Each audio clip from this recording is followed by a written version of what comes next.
Bismillahirrahmanirrahim. Assalamualaikum warahmatullahi wabarakatuh. Alhamdulillah wassalatu wassalamu ala rasulil amin wa ala alihi wa sahbihi ajma'in. Rabbi syrah li sadri wa yassir li amri wahlul 'uqdatam min lisani yafqahu qawli, amma ba'd. Bila kita membincangkan tentang persoalan ini, ya, berkongsi gambar anak di social media, sama ada di Facebook ke, Instagram ke, ataupun mana-mana social media, adakah perkara itu baik untuk kita buat ataupun macam mana? Baik. Satu soalan yang cukup bagus kerana social media ini telah menjadi medium ataupun menjadi orang kata apa? Kita telah guna pakailah oleh mana-mana orang pun. Saya kira boleh kata hampir keseluruhan rakyat Malaysia ada media sosial. Walaupun yang dah berusia 70 tahun, 80 tahun pun ada juga, ya. Ada yang tak ada, tapi orang kata kebanyakannya memang mempunyai social media. Zaman dahulu kita tak ada benda-benda gini.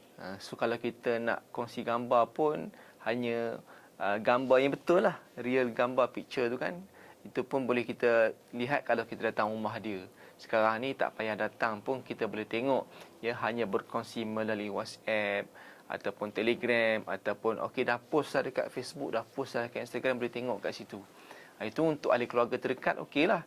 Tapi persoalannya kalau kita dah kan siap buat Instagram ataupun kita buat memang tujuannya untuk menunjuk-nunjuk, untuk kita nak mendedahkan kecomelan anak kita tu, bayi yang baru lahir tu. Itu yang saya faham. Zaman ini kita nakkan followers yang ramai, ya. Bila ada tujuan masing-masing, niatnya ada tujuannya kita nak followers ramai tu mungkin untuk tujuan bisnes dan sebagainya.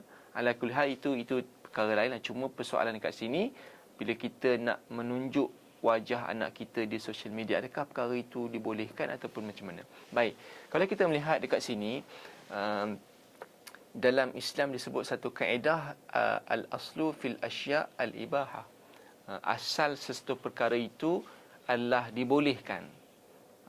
Jadi bila kita lihat dalil tentang boleh dedah gambar ke tak boleh dedah gambar ni, dedah gambar anak di social media ni tak adalah secara khususnya, ya, hukum khusus tu tak ada.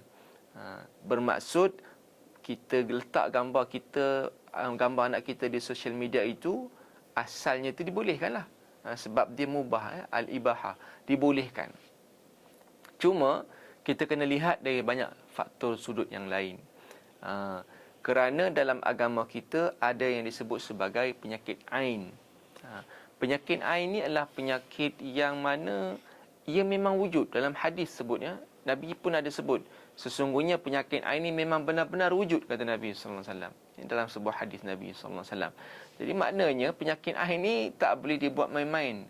Dia bukan hanya cakap-cakap kosong, dan dia bukannya orang kata apa, benda-benda yang karut-marut, tidak. Dia memang ada dalam hadis.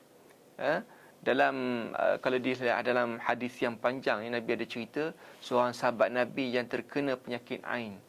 Bila mana seorang sahabat ni dia bila dia mandi, dia tak pakai baju kan, jadi badannya cantik. Tubuh badannya cantik, maka sahabat lain terpukau ataupun kagum melihat wajah badannya yang cantik tu kan. Akhirnya bukan kata nak apa pun, kerana pujian itu menyebabkan akhirnya sahabat tu jatuh sakit. Sakit yang agak teruk. Kemudian Nabi kata dia dah terkena penyakit ain. Okey, itu hadis yang panjang. Bila kita lihat tentang penyakit ain ni maksudnya mata. Jadi kita kata penyakit ain ni penyakit yang daripada penglihatan. Cuma di sini Ibn Qayyim ada menyatakan penyakit ain tidak semestinya pada mata. Ia juga boleh daripada hati. Hati orang yang dengki, orang yang dendam ni boleh juga terkena penyakit ini. Cuma kebiasaannya kita dalam Ibn Hajar Al-Asqalani menyatakan iaitu penyakit ain adalah penyakit daripada pandangan mata, iaitu sama ada kita kagum melihat seseorang itu dengan pandangan mata, ataupun kita teruja, ataupun mungkin kita dengki. Ya, sama ada kagum, tak ada dengki tau. Kita tengok je kita rasa kagum, wow, ya, hebat, cantiknya. Itu satu kagum. Kagum itu ataupun teruja itu boleh menyebabkan kena penyakit ain. Ataupun kita pandangan mata tu dengan perasaan dengki. Aku dengki, aku tak sukalah tengok dia dapat anak comel-comel macam ni kan. Dia dengki. Kan? So kadang-kadang kita tak boleh nak jangka orang ni macam mana. Sebab mata melihat ni banyak. Tambahan social media dia spread gitu kan. Dia pergi mana-mana, sampai New Zealand, sampai Australia, sampai mana pun orang boleh tengok. Jadi perkara itu sangat meluas. Tak boleh kita nak sekat kan. Kalau kita dah upload, orang download, orang sebarkan, boleh tak kita nak halang dia? Macam mana kita nak halang? Payah benda tu. That's why sebelum benda tu berleluasa, kita cegah daripada awal. Sebab tu tuan-tuan dan puan-puan dirahmati Allah sekalian, penyakit ain ni kita sebut, orang kata macam sebutkan tadi, sama ada dengki, teruja dan sebagainya. Dan sebab itu bagi ibu ayah yang dapat anak, ya, yang baru lahir, especially yang baru lahir ni, ya, sebab bayi lahir ni orang comel, orang suka kan. Mana-mana orang suka baby yang baru lahir ni, comel, ya. Sebab tu kalau boleh kita tak perlu nak upload di Facebook sangat ataupun di mana-mana sosial media. Pada orang terdekat cukuplah, ahli keluarga kita cukup. Share dekat Facebook family sudah, ya.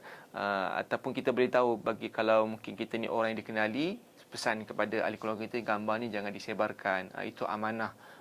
Supaya apa? Supaya orang, ahli keluarga melihat, insya-Allah masih terkawal. Dia begini tuan-tuan. Bila kita puji, contoh kita melihatkan, oi comelnya baby ni. Kita tengok benda tu biasa. Tapi kena penyakit ain tu sebab apa? Sebab jin yang melihat perkara itu. Kita puji, jin tengok, oh ini ada peluang nak kacau budak ni.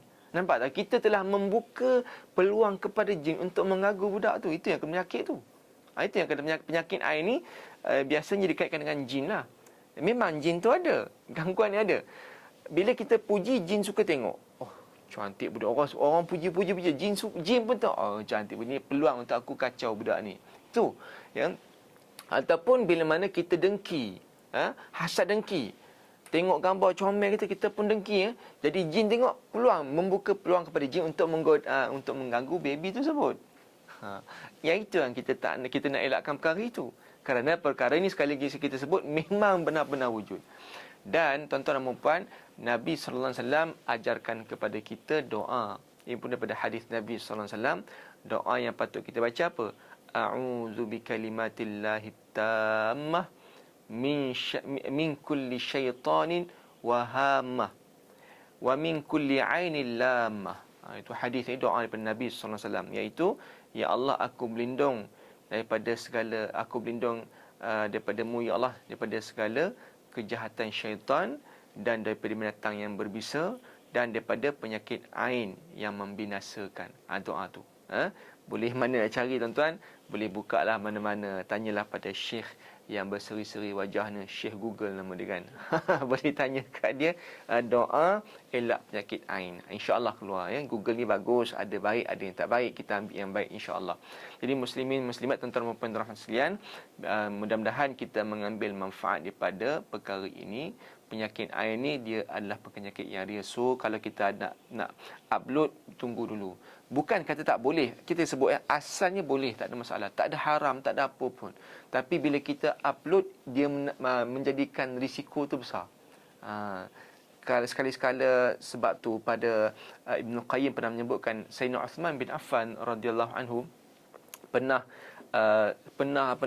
pernah dilihat ada sahabat ni ada anak yang baru lahir, dia comel, ya. Maka supaya tak nak sahabat-sahabat puji, maka Sayyidina Uthman bin Affan suruh dihitamkan dagu baby tu. Dia letakkan hitam supaya nampak pelik.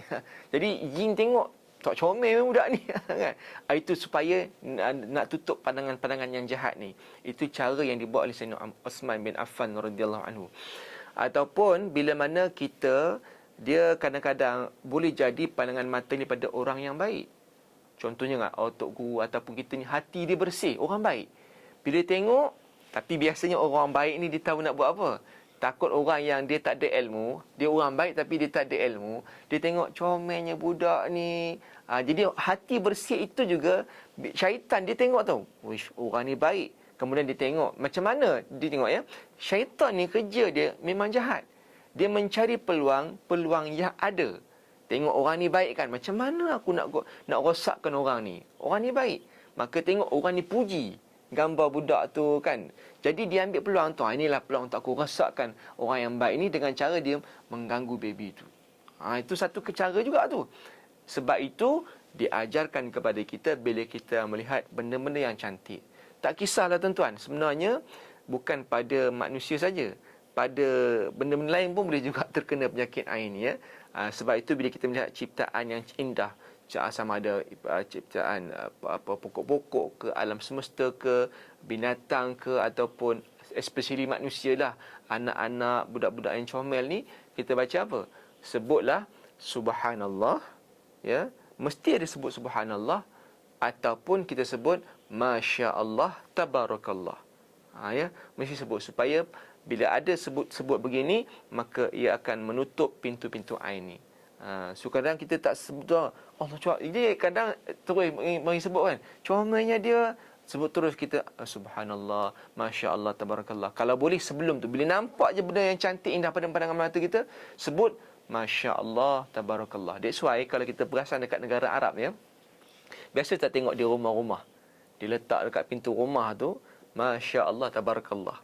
Di cermin-cermin kereta mereka dia letakkan perkataan masya-Allah tabarakallah. Bukan suka-suka, kerana mereka nak mengelakkan penyakit ain. Tengok di rumah pun boleh kena penyakit ain. Dia semua benda-benda yang cantik ni boleh terkena penyakit ain. Kalau kereta kereta kita tengok cantik menyebabkan kereta tu rosak sebagainya, itu boleh jadi juga. Wallahu ta'ala. Sebab tu letaklah selalu sebut masya-Allah tabarakallah untuk mengelakkan perkara-perkara yang tidak diingini. Wallahu ta'ala alam.